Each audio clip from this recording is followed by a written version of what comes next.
Well, good afternoon, good morning, good evening, depending on where you are, to you all from the Institute for Genocide and Mass Atrocity Prevention here at Binghamton University.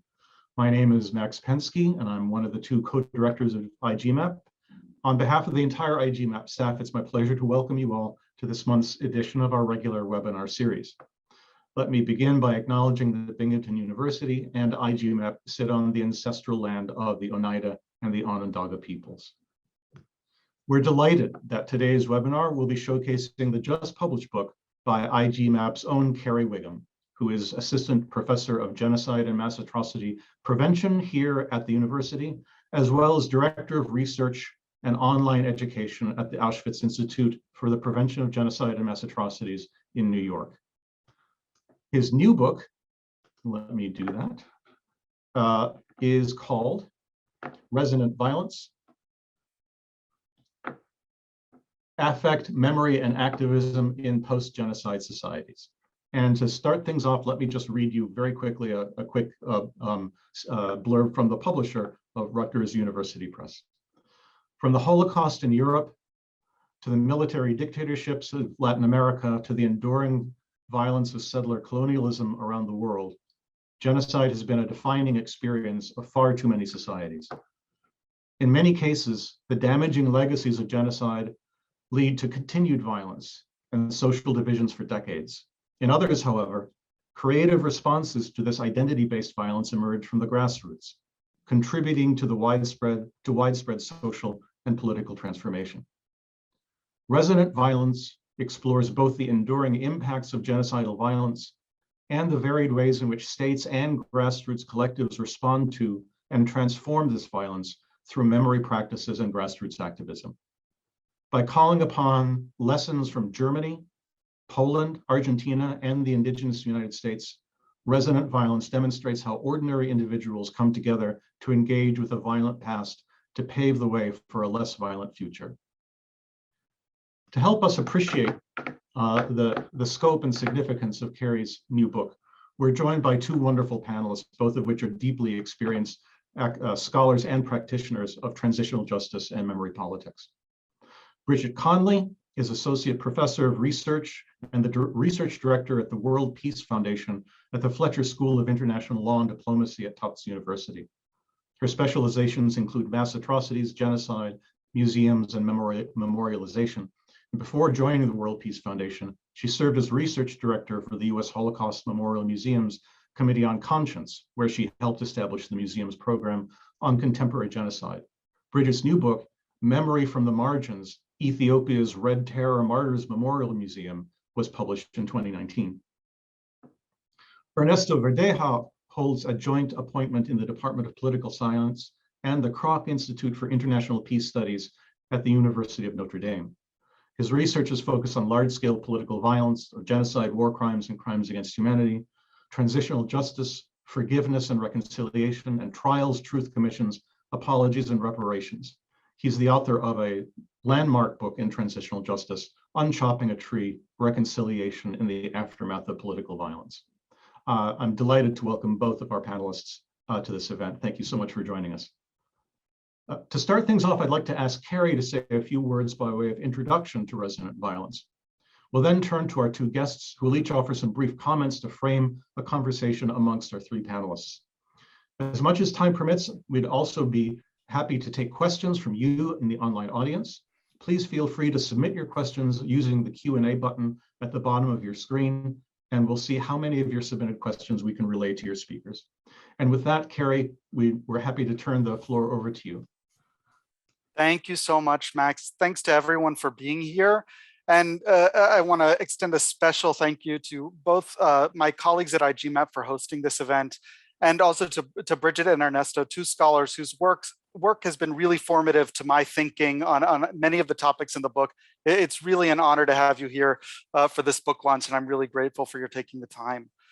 I also want to thank Max for acknowledging that we at I-GMAP are speaking from the ancestral land of the Oneida and Onondaga nations. And it's especially important to make that acknowledgement, because it's actually directly related to many of the themes that I get into in the book. And I was asked to make a short introduction of what goes on in the book, the argument I'm making, and why I decided to make it.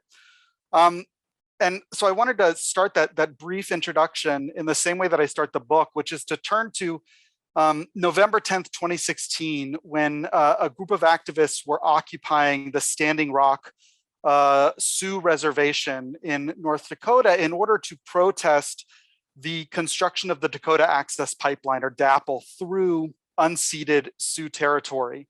And it was that night on November 10th, 2016, at freezing temperatures, when the Morton County Sheriff's Department turned water hoses against those occupiers, fired rubber bullets, put some of them in dog cages in order to prevent them from their peaceful demonstration. And in response to this, there was an interview that I read in a New York Times article in which a 26-year-old activist, who was one of the people who began these occupations of the Standing Rock Reservation, a woman named Erin Wise, and she said this quote: "No one realizes what the repercussions of colonization have been, the repercussions of forced removal." And then she said this line that just really struck me: "The abuse lives in our blood." And the thing that I found so interesting about that is that as the field of genocide studies has grown over the last several decades, it's become very common to understand and speak about the trauma of genocide as something that is passed down for generations, from victims and survivors to their children and grandchildren, et cetera. There's this idea in that the abuse lives through the blood, the body, and the memories of these people who have been targeted by large-scale identity-based violence. But it's been perhaps less common to consider how that abuse lives on through all members of a society in different ways. So that abuse doesn't only live on in the blood of those who have been most directly victimized, but it also lives on in the body and metaphorical blood of all members of a society. Victims, of course, but also bystanders, collaborators, and even perpetrators. Now, of course, when I'm saying that, I'm not saying that it lives on in the same way and that this violence is experienced in the same way or equally in any sense. But the legacies of past abuses are sustained actually because they live on in negative ways for many, but they also continue to benefit others. And this Standing Rock occupation is one perfect example of that, because we see in this how the abuse continues for Native peoples in the United States, but non-Native people like myself continue to benefit from the stolen land and from a system of impunity that allows the police to exercise such force on peaceful protesters in Standing Rock. So Resonant Violence is really my attempt to reconceptualize our understanding of genocidal violence as something that lives on for entire societies, continuing to impact them long after the physical violence of killing comes to an end. But more than that, it's an exploration of the creative practices that many have developed, first to acknowledge that violence, and then to transform it into new forms of agency and power. And it's a response to what I see as three gaps in the way that we typically talk about genocide and genocidal violence. And the first is the nature of that violence itself. Generally, especially for the layperson, the focus of genocide is on physical violence and physical destruction. Now, we've come to understand, and I'm broadly speaking outside of the academic studying genocide as an academic phenomenon or a conceptual phenomenon, many people still think of genocide as this event, something that emerges out of nothing. Of course, in genocide studies, we now understand genocide to be this process that begins with much earlier stages and progresses along, escalates to the point of large-scale physical destruction. But even then, that focus on process has always focused on the precursors, those earlier stages that escalate to the point of mass killing. And there's been less focus on the legacies. And even when we do focus on the aftermath of mass killing, of genocide, typically those legacies are understood as unfortunate consequences of the violence, rather than part and parcel of the genocide itself. That is, the legacies are actually the genocide living on and continuing to do the work it's meant to do in more obscured forms. So focusing on the physical violence of genocide really ignores the complex ways that societies continue to suffer economically, socially, institutionally, et cetera.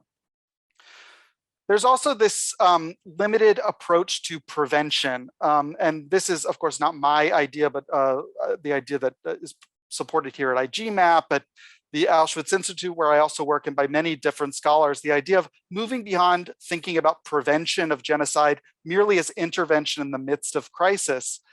But in addition to that, moving beyond thinking about the state as the only prevention actor. So traditional understandings of genocide really reinforce a narrow view of prevention as crisis intervention. But if we see the ways that genocidal violence continues in these more obscured forms that create or perpetuate risks, it also opens avenues not only for new forms of prevention, but also it enables new kinds of prevention actors. And that's one other thing I'm trying to highlight. And finally, I'm trying to intervene in the way that we talk about trauma and the centrality of trauma when we're thinking about the impacts of genocide. There's been a very necessary focus on victims, direct victims of violence and the trauma that they suffer, and that is incredibly important. But genocides are perpetrated by entire societies, and entire societies are impacted by their effects. So sometimes those impacts are for the bad and sometimes for the good. So bystanders, for instance, are at the very least, they remain unharmed by genocidal violence, but in some cases, they actively benefit from their bystander status. And the same goes for perpetrator groups. And it's important to think outside of the framework of mere trauma so that we can understand all of the different complex impacts that genocide has on society. So to resolve all of these gaps, I developed this concept of this titular concept of resonant violence, which is the term I use to describe the affective energy of large-scale violence that both predicates the mass killing of groups and that continues to resonate within individuals and communities even after that killing stops. So even though genocide is traditionally understood by lay people, especially as the attempted physical annihilation of a group, the murder of a group is only part of the violence of genocide. It also involves the construction of this affective or emotional environment that allows for other forms of violence, like social inequality, like institutional discrimination, economic disparity among social groups, just to name a few. So both the appropriation of native land and the police response to the activist dissent in Standing Rock are concrete examples of what I would call resonant violence in action. We can also think of this more paradigmatic case of the Holocaust. When World War II ended and the Nazis were defeated by Allied forces, the systematic physical killing of Jewish victims in Nazi death camps and on the Eastern Front ended. But that affective violence and that anti-Semitism that allowed for that killing to occur in the first place did not disappear.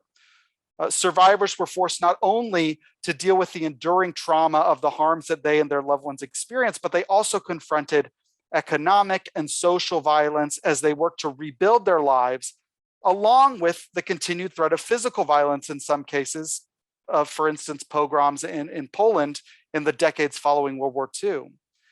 And indeed, this affective violence is still present. And it's evident in the recent growth of far-right nationalist groups in Europe and around the world who invoke anti-Semitic tropes to champion their political agendas. And I would also mention that, for instance, Putin, in justifying his invasion of Ukraine, has talked about it as an attempt to denazify the Ukraine. So he's also calling on these same sorts of narratives. And this is also an example of these echoes of past violence that are still very much present and being used to justify continued violence. But really, the focus on the book, after outlining that concept, is focusing on all of the ways that groups have come up with of responding to and potentially transforming that resonant violence through what I called co-embodied practices, or these ritual acts performed by individuals coming together in public space and acting together in concert. And the bulk of the book is really focusing on how people use practices like memorialization and the creation of physical memory spaces, but also various forms of activism as a form for responding to resident violence and also transforming it into new forms of power and political agency. So I'll stop there as a sort of general introduction to what I'm going through in the book, but I really look forward to the conversation with Bridget and Ernesto, and also to any questions that you all have. Thanks. Thank you so much. That was great, Kerry. And I know, Ernesto, I know that you might not have quite as much time as the rest of the panelists, so maybe it would be a good idea to start with you to make sure that you have all the space you need to offer your comments. Thank you, Max. Thank you, Nadia, for the invitation to participate here. Kerry, thank you for this absolutely wonderful book. And of course, it's a pleasure being on a panel with Bridget, as always. So I really look forward to this conversation. I had some comments written up that were, in some sense, kind of going over some of the big concepts of the book, and then a series of questions really to prompt for the purpose of conversation. But given the outline that you just did, I think it's worthwhile to maybe put aside some of the overview stuff and really jump into some of the bigger questions that would be worth pursuing. I do want to start, however, by noting really just how phenomenal this book is. This is a book that deals with a question that a number of different scholars and different bodies of research have tackled with. They've tackled with issues of trauma, issues of the legacies of violence, how to reckon with it over several generations and whatnot, but often from very different perspectives. And much of that literature has fallen into, I don't want to say a rut, but it's become somewhat predictable in terms of the types of methods and techniques that are necessary to employ in order to overcome what we understand as broad social trauma or cultural trauma. In this case, though, the book is particularly notable because it thinks about this idea of resonant violence by connecting the political and power dimensions with the affective components and inviting us to think not only of a broader set of actors, the role of civil society groups, but also breaking this down in a more sophisticated and subtle way, but also thinking about the way that the state is both an important actor for responding to resonant violence, but also can exacerbate the most detrimental aspects of these forms of trauma and these forms of historical injury. So it operates in a number of different ways, ambiguously and sometimes simultaneously. I think the book is also particularly remarkable for being a truly interdisciplinary work. And one of the things that I found particularly provocative about it was the use of performance studies. So thinking really about the role of embodiment here, not just thinking about the cognitive or abstractly moral dimensions to dealing with histories of violence, but thinking about how people embody spaces, and the embodiment of space is a really central part to how we understand, interpret history, and also our places in it. So there's a situatedness to it that I think is really quite provocative and quite thoughtful. Now, having said all that, I do have some questions that I kind of wanted to explore here, and I'll just lay them out for the purposes of conversation. One of the things that struck me from reading the book is that you begin the discussion and you really center the discussion on questions of resonant violence in the context of state-authored violence. But needless to say, the book is obviously applicable to instances where you have organized non-state violence, right? So organized by rebel groups, by insurgents, et cetera. And I wanted to invite you to say a little bit about how you understand resonant violence perhaps operating when the perpetrator is not necessarily the state, given the central role that the state plays in so-called transitional justice mechanisms. So how might we think of that? And just as an addendum to that, I'd be curious to hear your thoughts about forms of violence that are not in a narrow traditional way understood as political violence, perhaps as criminal violence, but nevertheless have these resonant and affective dimensions. So I'm thinking, for instance, and of course you've done a lot of work in Latin America, I'm thinking of the violence in Mexico, right? Where you have a number of criminal organizations that are not kind of traditional rebel groups, but the level of violence and of suffering in Mexico is just really extraordinary. It's astronomical. So how might resonant violence work when we have instances where the violence isn't in a kind of standard traditional way, at least the way political scientists think of it, as political violence, but nevertheless is very widespread. A couple of other thoughts that I'd be really curious to hear about is, I'd invite you to speak more in the context of this conversation, because this is explored in the book, about the concept of Arendtian spaces of appearance. So this conception of spaces of appearance plays a really, really central role in your work, in understanding the nature of agency and co-embodied practices. And of course, for Hannah Arendt, the idea is that humans are fundamentally intersubjective. So the destruction of worldliness is something that we all suffer from this in various ways. And I'd be curious to hear a bit more of how you understand these spaces of appearance and whether the cultivation of spaces of appearance is normatively always desirable, or whether we can think of still using that concept, but in ways that perhaps might be a little bit more ambiguous. And one way to think of this, so just kind of give you a sense rather than being really abstract, is, for instance, in the case of Standing Rock, or in the discussion you have about contemporary indigenous political mobilization in the United States, you'll often have a group of folks who are sympathetic to those kinds of claims. Let's call them liberal, for lack of a better term, right? They're sensitive to human rights and all that. I mean, it's all good stuff. I'm a big defender of liberalism. Liberalism is great, especially given on a day like today. Human rights are important, right? We defend it. But it can also have particular limitations. So the idea, for instance, of recognizing traditional forms of injury and harm that are associated with violations of liberal rights. But from these perspectives, it's hard to acknowledge claims to sovereignty for indigenous peoples inside of modern liberal democracies. So we have these competing spaces of appearance and kind of what constitutes a satisfactory space of appearance, if that makes sense, just to kind of give you an example. I'd be curious to hear a little bit more, and you elaborate this in the book, but I'd be really excited to hear more about your understandings of perhaps if not competing spaces of appearance, but struggles over the nature of that space of appearance, since it really is a space for action, for agency, for freedom in the way that Hannah Arendt talks about. And then the very last question I have is I'd be curious to hear about your understanding of the importance of co-embodied practices with democracy, right? So in the cases that you give us, co-embodied practices are operating within established democracies. They might be pretty uneven and imperfect, Argentina, et cetera. The United States, of course, with our own kind of ongoing history of white supremacist violence and all this kind of stuff. But they are operating within democratic spaces. So I'd be curious to hear from a theoretical perspective how you understand this relationship, whether a democratic regime is necessary for co-embodied practices, or whether co-embodied practices contribute to democracy in some substantive way, or whether there's a reciprocal relationship, or how to kind of conceptualize this. That's a lot of questions, and that's honestly because I think it's such a phenomenal book. I mean, the last point, go buy the book, read it. It's really, really great.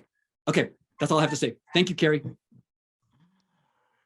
Great. I think, Kerry, if you don't mind, I think that what it might make most sense to do is to go ahead and also hear from our second panelist, Bridget, because also, it would be very interesting to see how Bridget's and Ernesto's questions might weave together. And then once that happens, it would be great to have you to hear some of your responses to some of these questions. So Bridget, can I ask you to go ahead and share your talk with us? Yeah, I'm happy to. And I'll just say I'm always so happy to be able to return, however, virtually, to Binghamton, where I did my PhD and had the great honor of working with Max, who I can call Max casually now, as if we've always been good pals, but with just deep, enormous respect for what you've been able to do with colleagues at Binghamton. And Kerry and Ernesto, it's lovely to join the two of you as well. I wanted to start out by saying a little bit more about my sense that it feels like a really dark day today to be speaking about violence, right, as Russia's invading Ukraine. And I think, though, like as Ernesto gestured to, there are things that we can learn about the future of what we might do from people who have suffered violence, and also things we can think of in terms of the politics of how we respond to these calls to memory, right? The call of Putin is making, right, to revive a sense of Russian empire. So I wanted to start off with a quote from the Kenyan ambassador to the UN, Martin Kimani, on February 21st, when Russia recognized the borders of separatist regions of Ukraine. And Kimani was referencing the end of empire and the arbitrariness of African borders. Right. So again, not his Russian brethren across the border, but even further, right? African borders drawn in European capitals. And he chose to foreground the African example of the decision to look forward rather than backwards to rewrite borders. He said, not because our borders satisfied us, but because we wanted something greater, peace. He continued saying, African chose to complete our recovery from the embers of dead empires in a way that does not plunge us back into new forms of domination and oppression. So I draw on that because it also resonates with the question of memory, I think. And one of the big struggles is is there a need to draw lines? Is there a point at which we can either make normative or political or practical lines about the extent to which memory claims add value to society, right? And that's already clearly a normative claim. But I wanted to start off, I'll come back to that a little bit at the tail end of the things that I prepared to say. I want to congratulate Kerry for really a lovely book. Not only just for defeating the demon of the blank page, who always follows us around, but I wanted to actually specify a handful of things that I thought were really compelling and mark the book as a real contribution. So the first is the voice of the book. It's written like you've found a friend who's going to guide you through complex thoughts with kindness and insight and attention to drawing the reader in. So Kerry's work displays all the rigor and grounding in intellectual conversations that are the hallmark of academic work, but he never lets that sort of be the point. And so I wanted to just really praise you, Kerry, for being able to keep that tone of like a companion through the text. I also thought the addition of an auditory metaphor is a way of thinking about memory, right? So how it sort of resonates in the field in which we operate long after killing ends, and then can be called upon and sort of, I think, transformed through action.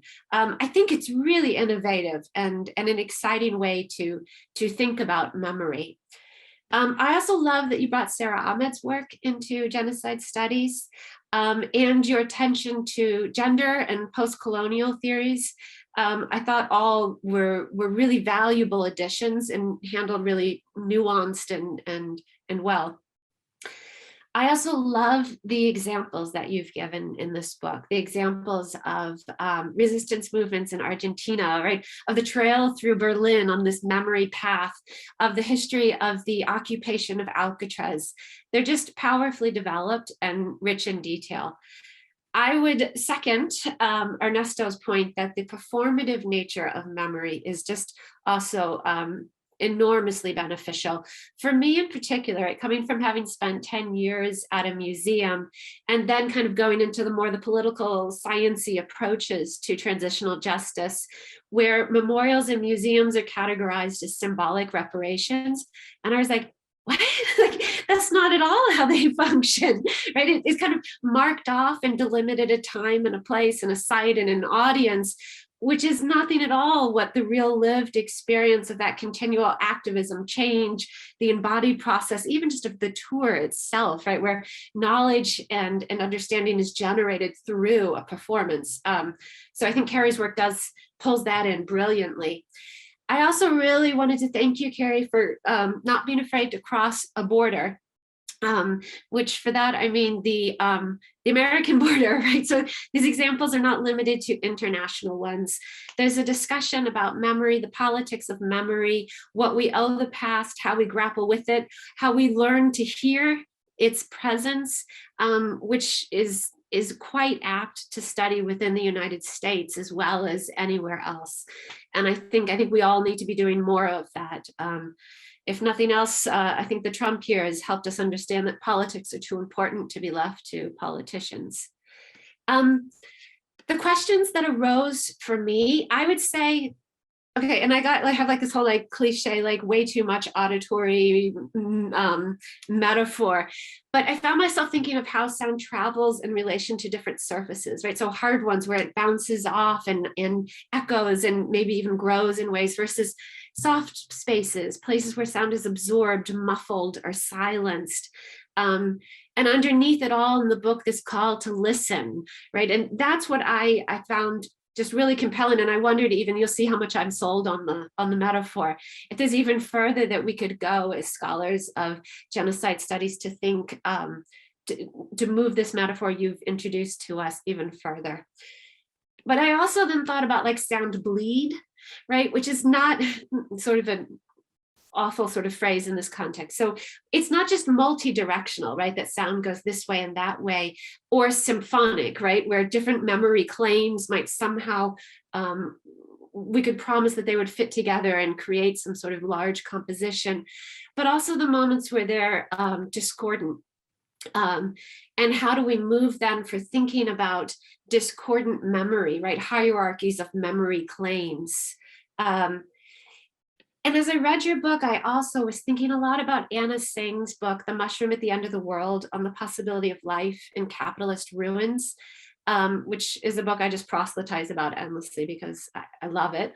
But which she described as the arts of noticing, which I understand kind of in your book, Kerry, is really, you could almost say the arts of listening, right? So where is this resonant violence? It's everywhere. And what we need to cultivate are sort of arts of listening. She also has an idea of assemblages, which to me were very much akin to how Kerry was thinking about performances of resistance, right? In her words, they're time and site specific. Agency is distributed, right? So it's these coming together, right? It's not a single voice that's heard. But part of the challenges with that is that that means intentions don't always determine the outcomes. And so I guess I wanted to hear you talk a little bit more about ways in which there might be limits to transduction in terms of intentions to control a transformation of an encounter with memory. And the other point that Tsing brings up is when we think about change or resistance, right, or the possibility of different formations through this way, it also changes how we place them in relation to what you might call progress.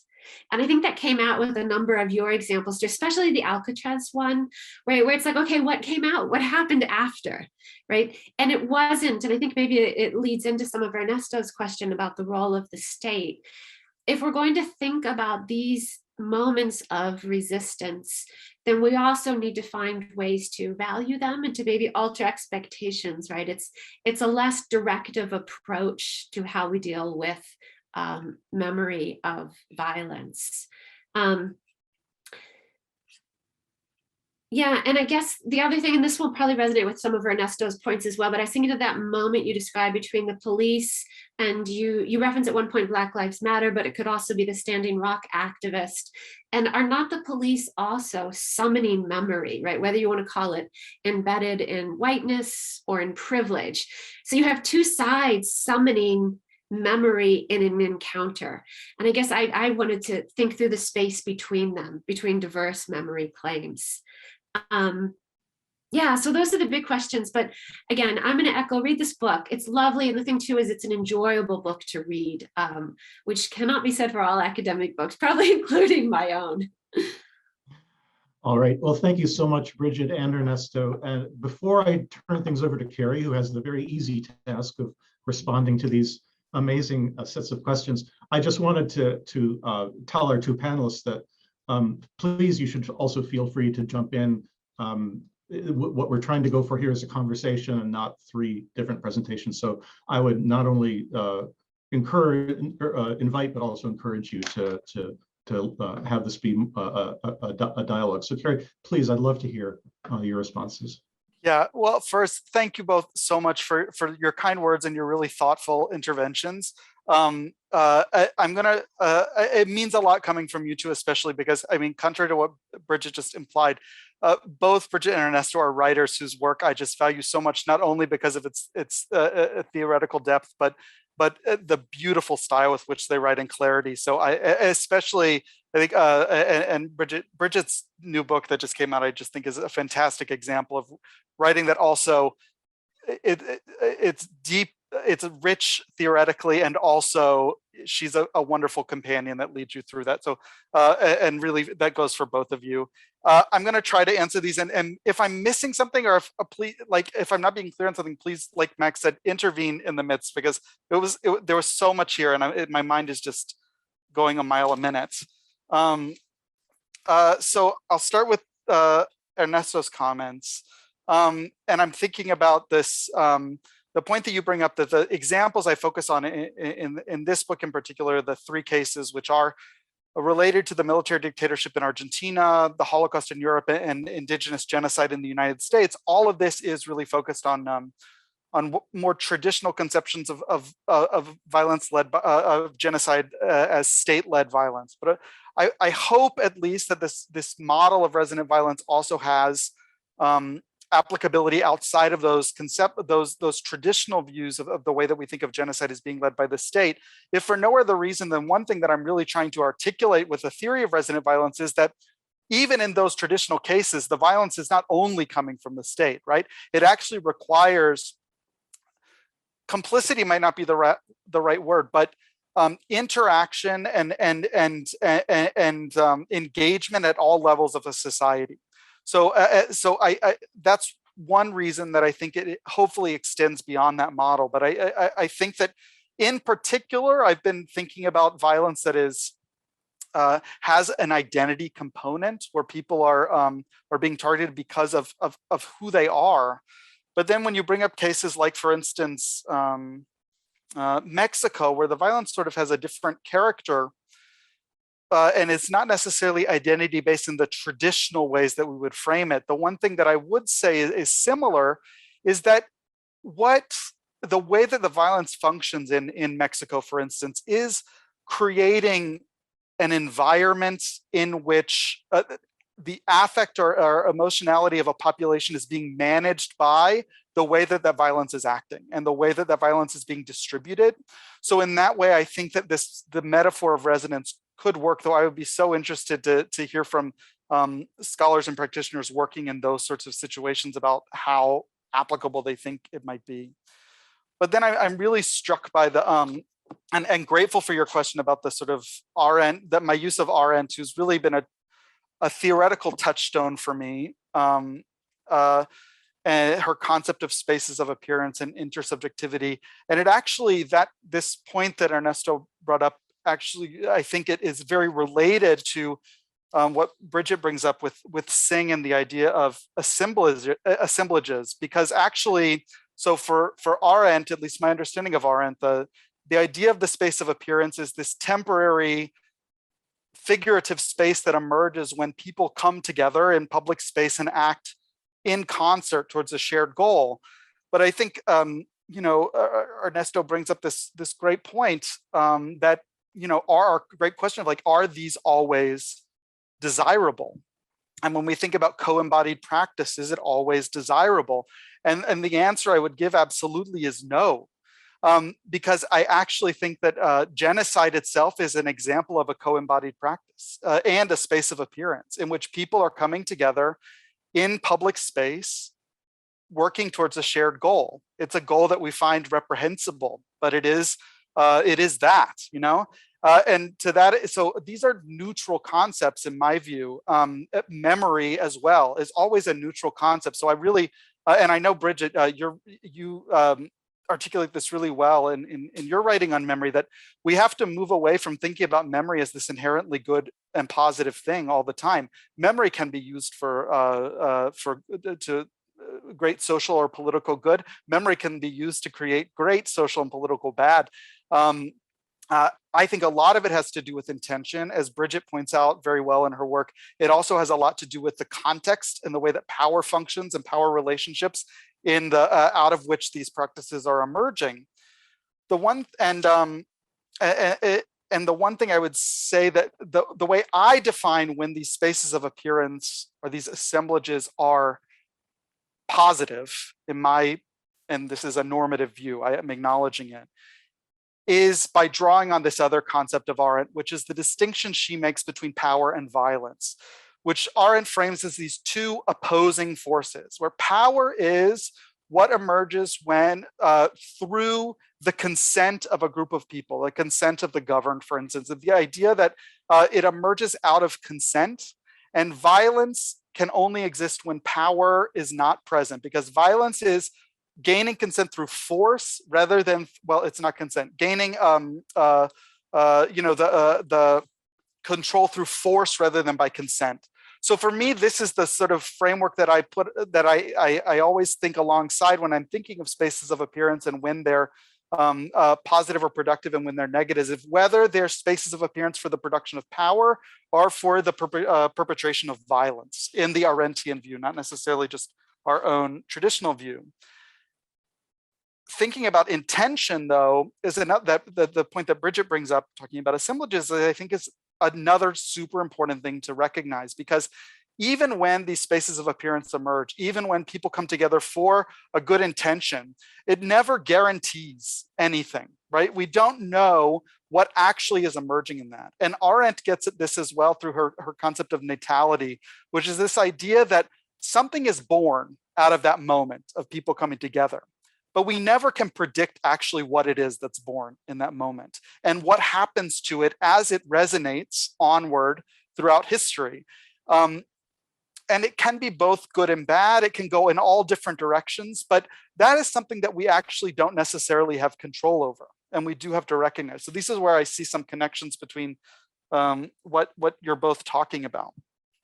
And as to this much bigger question that Ernesto poses of when we come to these moments of conflict between liberalism and normative understandings of human rights, which I if I haven't already, I out myself in the book as an absolute proponent of this very normative belief and perhaps imperial belief that human rights is the right way of viewing the world. So if you don't agree with that, then you're probably just going to be mad at the book. But I acknowledge I'm a normativist when it comes to that.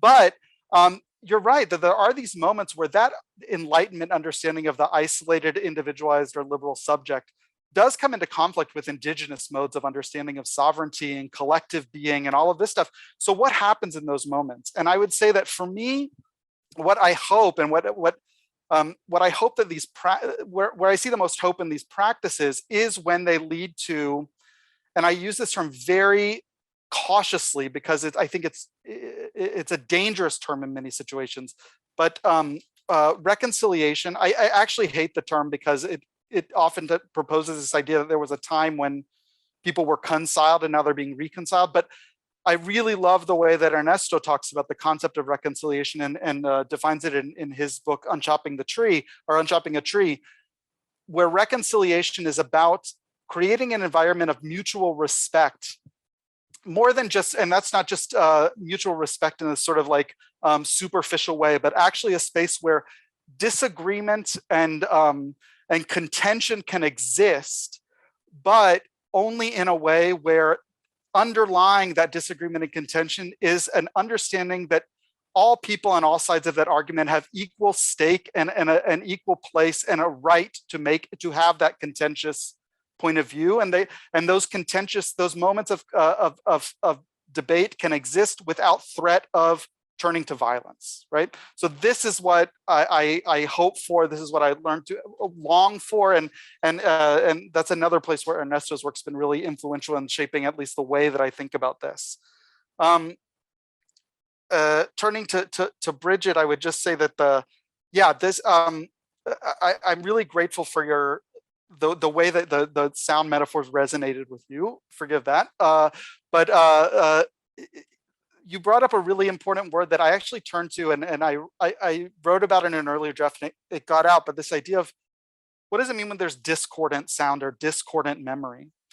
And that idea of there being discord, I think, is actually exactly what I wanted to get at with this idea of these practices, because I actually think I turned to this metaphor of transduction and these practices actually transforming resonant violence from this negative force into a force for power and agency. But the other way that metaphor could have gone is actually what these practices do is resolve that discord, resolve the chord, to make it resound differently. So it's not this discordant structure that has this, feel that this negative feel that makes you, just cringe, but it turns it into a chord that resounds purely and more beautifully, right? So that's another way that metaphor could have gone, and I got rid of it. But I was glad that you brought up that idea of discordance, because actually that's what happens. Resonant violence creates discordance in society. That's exactly what it's doing. And then, of course, this idea of progress that you bring up, I hope and that what the book shows is that progress is not inevitable in these cases, and all actions are not positive and only moving toward. I don't believe that the arc of history always bends towards justice. Unfortunately, I wish it did, right? But I think that there are steps forward and steps back, and which steps you think are forward and back depends on your orientation and relationship to other people, right? but it's not a unidirectional process ever. And progress is not a guarantee, and nor is it always this straight line. So I don't know if I got to all of these things because there was so much richness in your comments, but yeah, thank you so much for all of that. Ernesto, thank you, Kerry. Ernesto, I know you have to leave in just a few minutes, so I wanted to make sure that you had some time to just follow up. Actually, I really appreciated these comments, and particularly, Kerry, how you connected some of the questions that I had with Bridget's questions and really rich observations as well. So I think rather than me having continued speaking, I'd be happy to kind of open it up, or I don't know if Bridget, if you have some things that you want to. No, I completely agree, Kerry. It was really interesting to hear you respond to the comments. Okay. Thanks for the great comments. Can I? Well, let me just jump in very quickly here.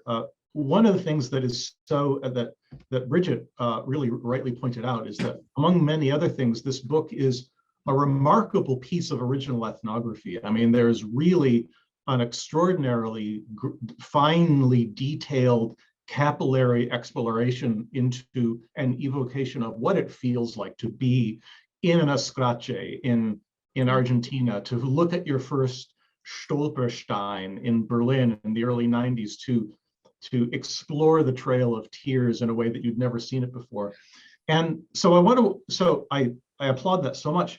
The question I have is this, and it's a very friendly question, I hope.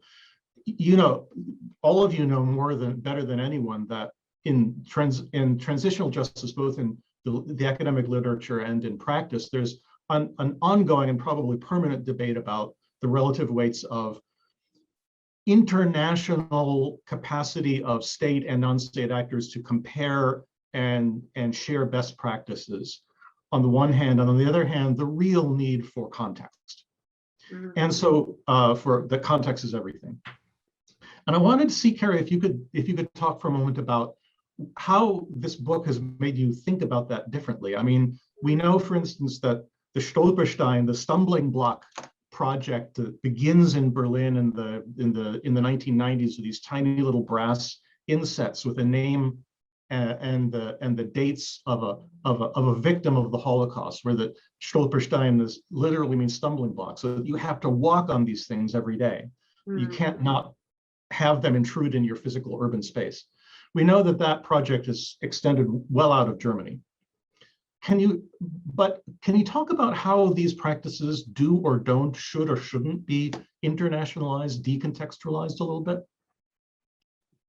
Yeah, I mean, this is like what the tendency has become for transitional justice broadly, right? There's now become, this is a field that basically was invented in the 80s and 90s in Latin America and Central and Eastern Europe out of political necessity, and has now become a list of boxes to be ticked when a society transitions, right? And that the world expects each society to go through. And I guess I'm a comparativist, obviously, in the way that this book is framed and just in my research generally. But one thing that I hope that the book does is show that while I'm trying to give a sort of theoretical overview that can be generalized and a sort of typology for how we can understand different practices working in different contexts, that what's most interesting and exciting is always the particularities of what emerges within these particular societies to respond to the very direct and specific ways that violence is functioning. That's, for me, always what's so inspirational. That's not to say that some groups in one place can't be inspired by practices of other groups, but it's how the practices are vernacularized and made local, where they always, that for me is always where the most promise and beauty emerges, and also the most hope for change, I would say, because it's through that process of localization and vernacularization where the people being most impacted by resonant violence are answering the question of how are we going to respond to this? How are we going to transform this specific way that it functions in our society so that it functions differently or less or in a more a less discordant way? So yeah, I love to think about doing both of those things at the same time, thinking about general things that could be applied elsewhere, but really focusing on the local as this place of promise and hope. Thank you very much. One question from the audience I wanted to mention. This one is from Jason Bond here at I-GMAP, and he asks, I'm reading his question, I'm interested in hearing more about Kerry's choice of the term transforming, as opposed to something like overcoming or suppressing, in reference to co-embodied practices dealing with resonant violence. Yeah, thanks for that, Jason. Yeah, Sorry. Ernesto. Yeah. Oh no, I do need to step away. I apologize. Thank you so much for coming. Thank you, Ernesto. Thank you. But I wanted to congratulate you again, and I look forward to future conversations about this. So thank you so much for having me. Thanks. Be well. So it's a great question, Jason. And this idea of transforming or transducing that I talk about in the book is it's purely from the way that the book integrates affect theory, and the idea that emotions are not these sort of ephemeral things, but they actually are deeply important forces within all of our societies that shape the way that we relate to other people. So it's actually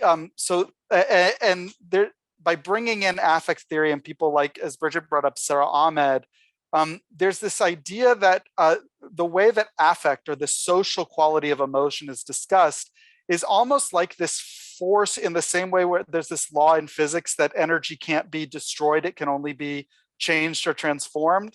That's sort of the same way that I and other affect theorists think about affect. It's not something that can be suppressed or overcome because it doesn't disappear. I think it gets transformed into something else. So that's why I chose that language. And but yeah, thank you for that question. Here's a question from a GMAP student, Emily Meyer. Really, the question has to do with these practices as part of contributions to non-recurrence. And could you talk us through a little bit? I mean, the idea, the affective dimension of these memory practices is so important. What do we know, or what could we speculate about the contributions that these kinds of practices make in a sort of an accessible way or a measurable way to addressing established risks of recurrence for post-atrocity societies? Thank you for that question, Emily. Yeah, while this book is purely qualitative in its analysis, and what I do hope that the concept of resonant violence does is, I mean, what it's actually articulating, I think, is the fact that why we know that societies that have experienced a genocide in the past are statistically more likely to experience recurrence. What I would argue is that one of the reasons that is a statistical reality is because of resonant violence. That risk of recurrence is because of the way that the past violence is actually still functioning. It didn't disappear. So in fact, I wouldn't even, in that way, we could think of it less as recurrence and more as a flare-up of resonant violence transforming into this physical component again, rather than only existing in the realm of the social, political, economic, etc. So that's one thing that I'm trying to get at is we talk about recurrence, and it gives this sense that there was a period where the violence disappeared. And I think there's a problem in understanding it as having disappeared, as there having been an end point to the past violence. Actually, we need to attend to the way that the violence is still present, and that's when recurrence becomes, or that flare up of resonant violence into physical violence becomes less likely. I hope that's clear. Can I just jump in on that? Because Kerry, I thought that was one of the most powerful sort of, this is like the big point of the book, is that it is there, right? And it shapes, and you could think of it in lots of different ways. I mean, just in sort of the, how people live, because the people who live in a place where violence has occurred sort of know where the invisible lines are, right? You know not to ask about ethnicity or religion or where you were here, right? Language, people sort of learn to find a way to swim through that residue so you don't have to bump up against it all the time. but that means there's constantly an effort. And that's the thing with large scale violence, right, is that it will have been present. You know, and I think the way that your book captures that and then tries to talk about that, I don't know if this is like memory jujitsu, right, though, where you have to like just shape and grapple with this memory in order to make it become something other than, right, a constant risk. So I thought that was something you did so well in the book. Oh, thanks. Well, yeah, I'm actually very curious because I mean, I would love to hear. Bridget's most recent book is focusing on this very local museum in Ethiopia dealing with the Red Terror. And one thing I've just been so interested in lately, as we've seen the news out of Ethiopia, is how the people that you worked with at the Red Terror Museum are responding to and relating to the violence in Tigray, and how is this? Is it changing or having an effect on their own memory claims and their own, because this is another way that I think resonant violence functions, that the violence can reemerge and it doesn't always look the same way. And it's not necessarily even the same groups that are victim of it, right? So I haven't been in touch with them since the war began, in part because my organization and my colleague have been putting out a lot of material trying to document what, the crimes of the war. And so it's dangerous. I'm just like not contacting friends in Ethiopia don't want any of them to be caught up in what we're doing. But I think it's really interesting that Abiy Ahmed, who's the prime minister, actually made several moves to kind of resuscitate this image of the Ethiopian sort of imperial past, right? And was really wanted to view it as a unitary state, whereas EPRDF, for all their faults and flaws, right? The previous government really positioned governance within the different composite nations of the peoples of Ethiopia. And they actually sent an envoy to Mengistu, who was living in exile. So for them, I think it was, it was one of those resonant moments when they went and did outreach to say, let's forgive the past. Let's go tell Mengistu that, who was the head of the military regime that perpetrated violence against the group I was working with, all is forgiven, come back, but without grappling with it. It's shivers of fear, across a population that knows very intimately what was possible once you're ready to do that. Well, everybody, we are at time. For those that we had a big bunch of questions that just got submitted right at the very end, and I'm really sorry that we don't have time to get to those because they just arrived so quick to the end. I wanted to thank very much Ernesto Verdeja, who had to leave early, as well as Bridget Conley, who didn't, for their comments and their presence here. It was great to have you here with us. Congratulations to our colleague here at I-GMAP, Kerry Whigham, for Resonant Violence, which you can buy. Young Gabi will drop the link once again, so that'll be our last chat that you can buy directly from Rutgers University Press. I highly recommend it. It is, as Bridget said, it is not your average academic read. It is an engaging, involving, beautifully written, and inviting work that you will learn a lot about. So I urge you to put it all on your night tables or your desktops or wherever it is that you read. With that, everybody, thank you so much for joining us. It was great to see such a very large turnout for this webinar. Stay tuned for news and information from I-GMAP on upcoming events, especially if you would like to register for our conference in April 8th and 9th. That conference will be in person, but it will be live streamed on our YouTube and Facebook channels. You can go to the I-GMAP website and register either for the in-person event, where we're more than happy to welcome you here to Binghamton and have you engage in 2 days of conversation with activists, practitioners, and academics. Or if you prefer to watch it from the comfort of your own home, then you can register for the live streamed event. Thanks once again to our panelists. Congratulations to Kerry, and goodbye, everybody. See you next time. Thank you all. Thank you, Bridget. Again, it was a pleasure.